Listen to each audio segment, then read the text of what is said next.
Asian American and Pacific Islanders Heritage Month. Yes, And so for my parents are Taiwanese, I'm and full Korean and proud. So It both took my me parents are Indian immigrants, South born Indian. and raised in the islands of Tahiti in French So my dad Polynesia. is white.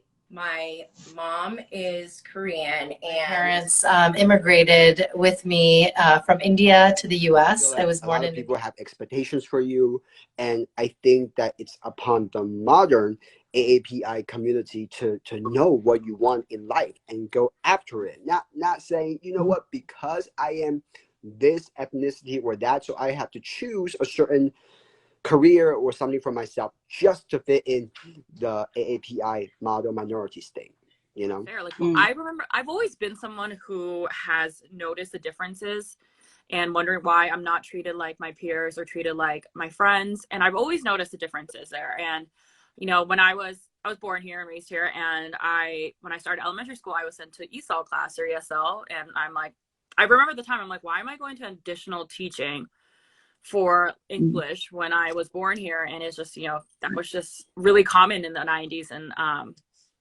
to send any Asian student to ESL and any kind of immersion program, even though I was just as much American as like the white girl from down the street with blonde and hair, blue eyes. So Yes, the representation has gotten better, but I think even more than that, it's gotten like deeper. Like we were talking about Mindy, like she, fights with her friends and,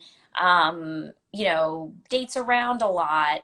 And that is, I think, as important as showing someone of another race maybe being like the model minority. And especially like I talked about Bridgerton with Indra from Family Karma Cast, and the stars there have dark skin, like I think darker than me. And that was always like a huge thing. And she's talked openly about it. Like to see that was like brought tears to my eyes, like is almost I have more. to say that all islands of Polynesia were colonized. Even us, like Tahiti, we were colonized by the English, the British, but then the French took over. So we are the only islands who speaks French in Polynesia. Every other islands, Hawaii, Tonga, they were all like colonized by the British, so they all speak English. But we're the only, literally the only one speaking French in that area, which makes it difficult sometimes when it comes to language. like I said, with the microaggressions, I'm just starting to realize that they were microaggressions. I mean, I felt a certain way back then, but I didn't know how to articulate it. I didn't know what I was feeling at the time. And so now that, I have been working on my emotional intelligence as much as I can over the years, and I'm realizing, I almost feel like somewhat like guilty that I didn't do anything or say anything. But then at the same time, it's like I was not equipped. I didn't know. Nobody really knew what was going on. I don't think people no one knew they were like intentionally making microaggressions.